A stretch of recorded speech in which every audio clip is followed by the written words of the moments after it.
Chapter 5. It was on a dreary night of November that I beheld the accomplishment of my toils. With an anxiety that almost amounted to agony, I collected the instruments of life around me, that I might infuse a spark of being into the lifeless thing that lay at my feet. It was already 1 a.m. The rain pattered dismally against the panes, and my candle was nearly burnt out when, by the glimmer of the half-extinguished light, I saw the dull yellow eye of the creature open. It breathed hard, and a convulsive motion agitated its limbs. How can I describe my emotions at this catastrophe, or how delineate the wretch whom with such infinite pains and care I had endeavored to form? His limbs were in proportion, and I had selected his features as beautiful. Beautiful! Great God! His yellow skin scarcely covered the work of muscles and arteries beneath. His hair was of a lustrous black and flowing, his teeth of a pearly whiteness. But these luxuriances only formed a more horrid contrast with his watery eyes, that seemed almost of the same color as the dun-white sockets in which they were set, his shriveled complexion and straight black lips.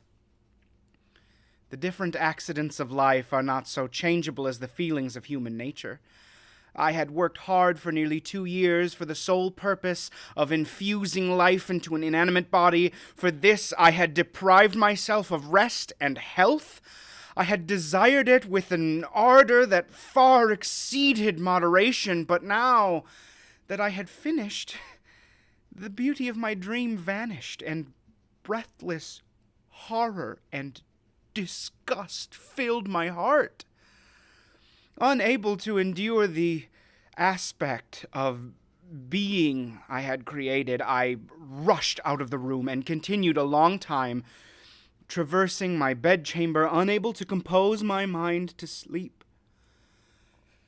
At length, lassitude succeeded to the tumult I had before endured, and I threw myself on the bed in my clothes, endeavoring to seek a few moments of forgetfulness.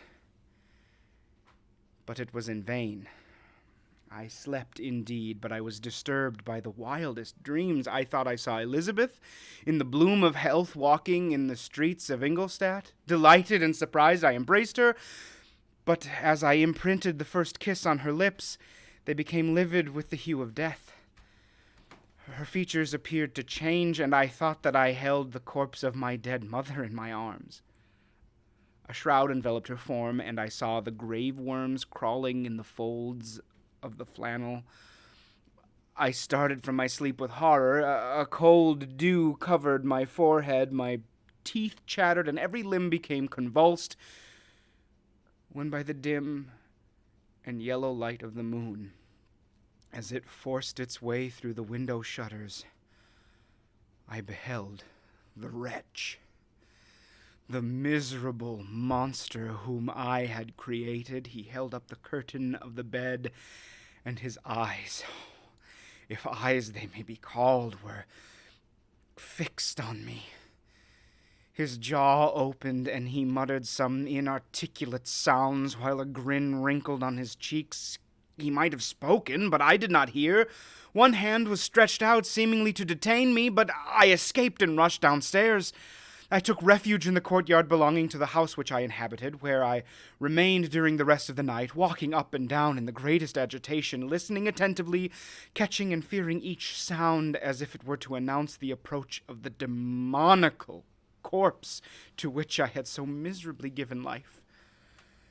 Oh, no mortal could support the horror of that countenance. A mummy again, endued with animation, could not be so hideous as that wretch.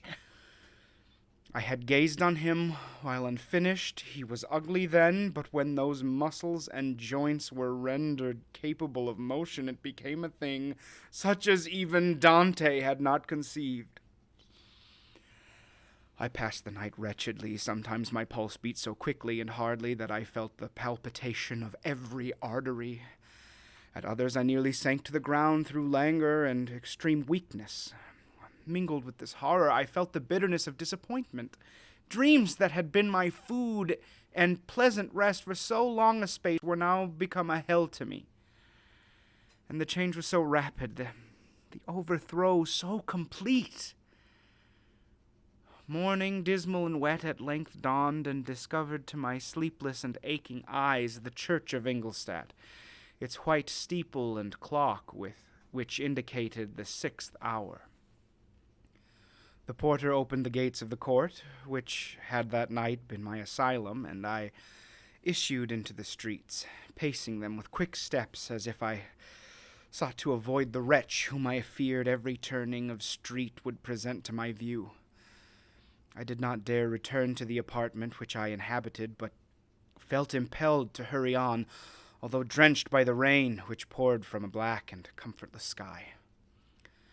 I continued walking in this manner for some time, endeavoring by bodily exercise to ease the load that weighed upon my mind.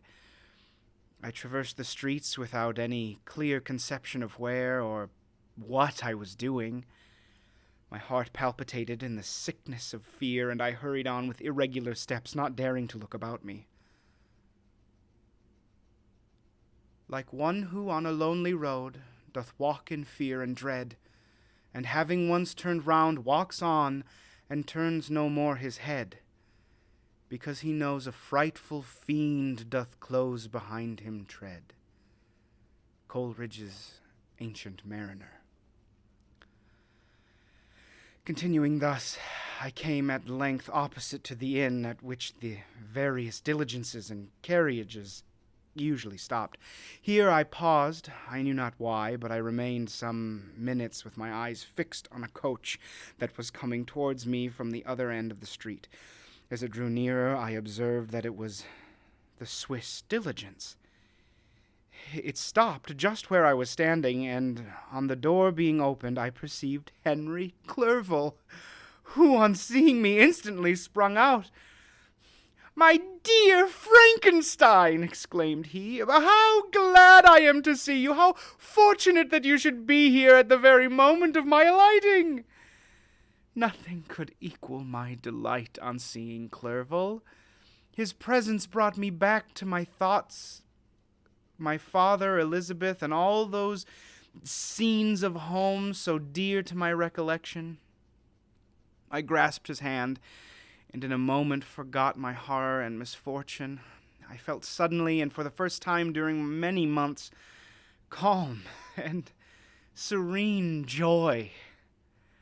I welcomed my friend, therefore, in the most cordial manner, and we walked towards my college. Clerval continued talking for some time about our mutual friends and his own good fortune in being permitted to come to Ingolstadt. "You may easily believe," said he, "how great was the difficulty to persuade my father that all necessary knowledge was not comprised in the noble art of bookkeeping, and I believe I left him incredulous to the last, for his constant answer to my unwearied entreaties was the same as that of the Dutch schoolmaster in the Vicar of Wakefield. I have 10,000 florins a year without Greek. I eat heartily without Greek. But his affection for me at length overcame his dislike of learning, and he has permitted me to undertake a voyage of discovery to the land of knowledge. It gives me greatest delight to see you, but tell me how you left my father, brothers, and Elizabeth." "Oh, very well, and very happily, only a little uneasy that they hear from you so seldom, but by the by, I mean to lecture you a little upon their account myself.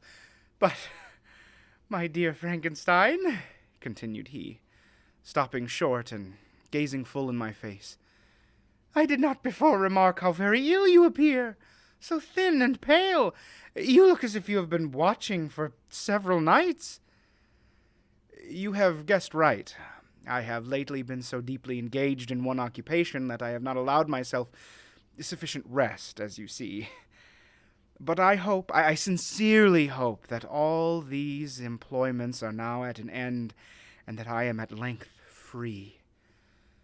I trembled excessively. I could not endure to think of, and far less to allude to, the occurrences of the preceding night. I walked with a quick pace, and we soon arrived at my college. I then reflected, and the thought made me shiver at the creature whom I had left in my apartment might still be there, alive and walking about. I dreaded to behold this monster, but I feared still more that Henry should see him. Entreating him, therefore, to remain a few minutes at the bottom of the stairs, I darted up towards my own room, my hands already on the lock of the door before I recollected myself. I then paused, and a cold shivering came over me. I threw the door forcibly open, as children are accustomed to do when they expect a spectre to stand and waiting for them on the other side, but nothing appeared. I stepped fearfully in. The apartment was empty, and my bedroom was also freed from its hideous guest. I could hardly believe that so great a good fortune could have befallen me. But when I became assured that my enemy had indeed fled, I clapped my hands for joy and ran down to Clerval. We ascended into my room, and the servant presently brought breakfast.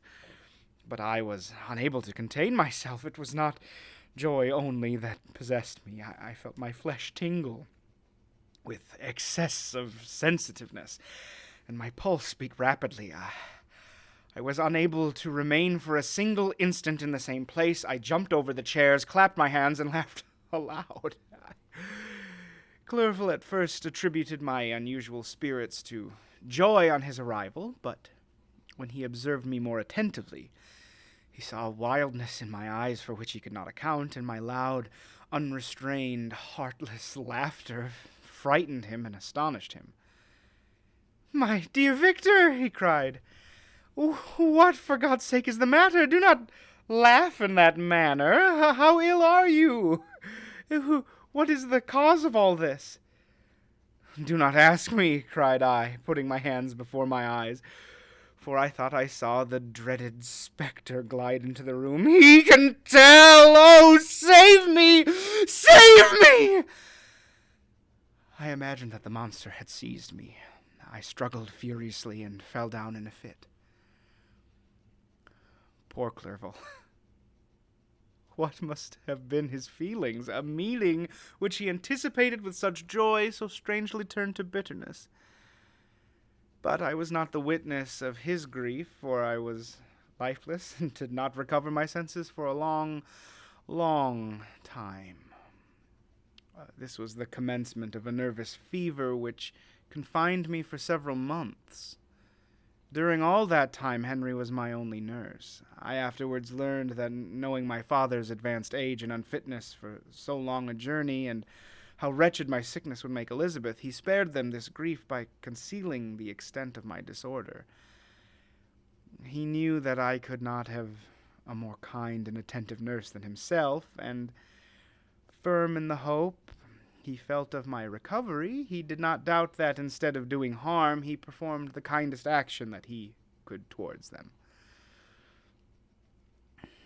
But I was in reality very ill, and surely nothing but the unbounded and unremitting attentions of my friend could have restored me to life.